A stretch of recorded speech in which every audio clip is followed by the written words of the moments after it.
Oké, ons is gereed vir die tweede deel, wat ons 'n bietjie gaan praat oor die Gees, die Heilige Gees, en die werking van die Heilige Gees. Ons het gister daaroor gepraat. Ons is op bladsy 3 van ons notas. Ons het gister gepraat oor die feit dat die Here die waarborg is, of nee, die seël is. Ons kom vanoggend by die waarborg. Hy is die seël. Hy het ons kom verseël as sy eiendom.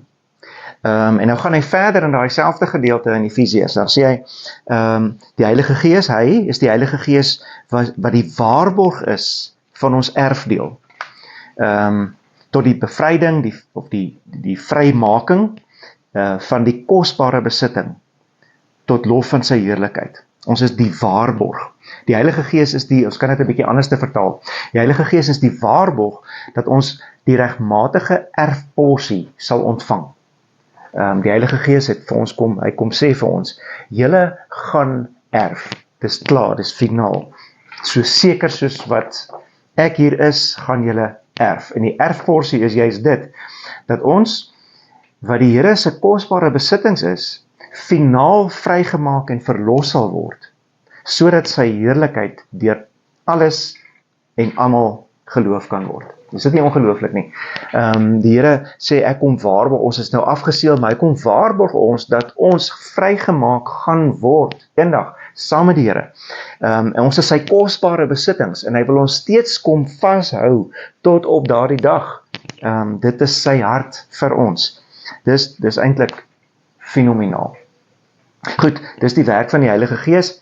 Hy is ons waarborg, en hy is ons verseëling.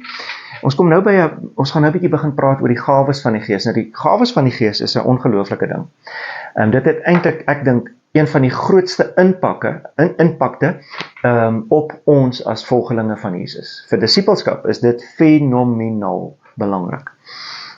Want ons sien nou regtig, ons het aan die een kant die groeitekens, die vrug van die Gees, en hier het ons dienstekens of deelname in God se koninkryk tekens. En dis die gawes van die Heilige Gees wat ons gaan hê. Paulus praat nogal in Korintiërs baie oor die gawes van die Gees. En dan begin hy, en eintlik op 'n baie spesifieke manier, hy begin in Korintiërs 12 en dan praat hy oor geestelike sake. Nou dis asof die bose magte alles oor die Heilige Gees wil toehou en weghou van die mense af. Daar was mense wat Jesus gevolg het, wat tot geloof gekom het, wat gedoop is met die doop van Johannes. Hulle is gedoop met die doop van Johannes. Nou, later kom Paulus hulle by hierdie ouens. En hulle vra vir die ouens, die Heilige Gees, het julle nie die Heilige Gees nie? Nee, sê hulle, ons weet nie eers dat daar 'n Heilige Gees is nie. Dis asof alles in die bose alles in hulle vermoë doen om hierdie ding toe te hou. En die kerk sien ons dit ook. Ek het groot geword waar ek byna nooit van die Heilige Gees gehoor het nie. Ons het maar net gehoor van die Heilige Gees. Ons glo in die Heilige Gees, hy is daar. Wat ons oor hom glo, het ek geen idee nie, want ons het nooit daaroor gepraat nie. Hulle het gepraat van die gawes van die Gees en die vrugte van die Gees, maar dit was goed wat eintlik half nie deel van ons lewe was nie. Dit is nooit so beskryf nie. Nou sê Paulus hierso in 1 Korintiërs, die eerste gedeelte, vers 1, hy sê, as ek nou kom by geestelike dinge, dan wil ek hê dat julle nie, agnoen is die Griekse woord, en jy kan nou baie mooi die Afrikaanse agnosties, die woord agnosties hoor, en agnosties is agnosis, sonder gnosis, kennis, sonder kennis. Die agnostisisme is 'n geestelike beweging wat sê, ons kan niks oor God ken nie, ons kan niks oor hom weet nie. So los daai goedjies. Nou sê hy, ons moet nie so wees oor geestelike goed nie. Ons moet nie dink dat ons nie kan kennis hê daaroor nie. Ons moet dit nie ignoreer nie. Ons moet nie sonder kennis oor die geestelike dinge verder probeer gaan in ons geestelike lewe nie. Hy sê, dis belangrik. Ons mag nie onkundig wees daaroor nie. En dan begin hy praat oor dit waaroor ons kundig moet wees. Hy kom dan in vers 4. Dan probeer hy duidelik maak dat God die Vader, God die Seun, God die Heilige Gees is al drie betrokke by ons, wanneer die Heilige Gees met sy gawes begin werk. Nou, ons het nou gesien, en ek gaan nou, dis 'n gevaarlike tema, maar ek gaan 'n bietjie daaroor praat môre en oormôre. Ons het tot nou toe gepraat oor die inwonende Heilige Gees. Die Gees kom in ons, om ons te vernuwe, die Gees van God wat inkom deur liefde, hy kan nie daar sonder kom nie,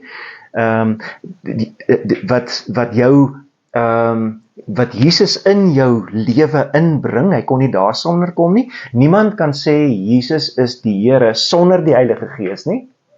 Onthou nou, Petrus het op 'n stadium, lank voor die uitstorting van die Heilige Gees, het Jesus vir hulle gevra, wie is ek? En hulle het gesê, sommige sê dit, sommige sê dat. Toe sê hy vir hulle, maar wie sê julle is ek? En wat sê Petrus? U is die lewende God, die seun van die lewende God. U is die Christus. Hy kon dit nie sê sonder die Heilige Gees wat in, so die Heilige Gees moes teen daai tyd alreeds in hom gewees het, alhoewel die Heilige Gees nog nie uitgestort was bo oor hulle nie. So hier's amper twee dinge. Inwonende Gees en Gees wat uitgestort word bo oor ons met krag. En nou sê hy, God drie-enig is hiermee met hierdie geestelike goed al drie besig. Dan gaan hy verder en hy sê, dis dieselfde Gees, maar daar's verskillende genadegawes. Dis dieselfde Here, Jesus, die koning, maar daar's verskillende dienste of bedieninge. En dis dieselfde God, Here, Jahwe, Vader God, verskillende aktiwiteite, geestelike dinamiese werkings, energie aan die werk. Nou baie mense sê, dis die Gees bring die genadegawes, die Jesus bring die bedieninge en die Vader bring aktiwiteite. Ek is nie so seker nie. Hoekom sê ek so? Ons praat van die genadegawes, die gawes van die Gees, en die Gees bring dit, maar die woord sê ook, dat Jesus die Gees, die gawes gee, vir wie hy wil. So dit kom van die Vader van Jesus en die Gees af. Wat ek dink is, beide, of al drie, van die Godheid, God drie eenheid, is aan die werk met al drie bedieninge, geestelike gawes en werkinge van die Gees. Hulle werk al drie op al drie hierdie vlakke in. As jy nou gaan kyk daar op bladsy 4 boaan, hierdie drie goed wat dieselfde is in verskeidenheid. Dieselfde Here werk binne 'n klomp mense op 'n klomp verskillende maniere. Dis wat hy sê, ons kan nie net almal dieselfde wees nie. So daar's verskillende goedjies. Nou ek gaan môre, gaan ek vir julle 'n bietjie meer in detail oor die genadegawes en die dienste of bedieninge en die aktiwiteite, gaan ek 'n bietjie dit verduidelik.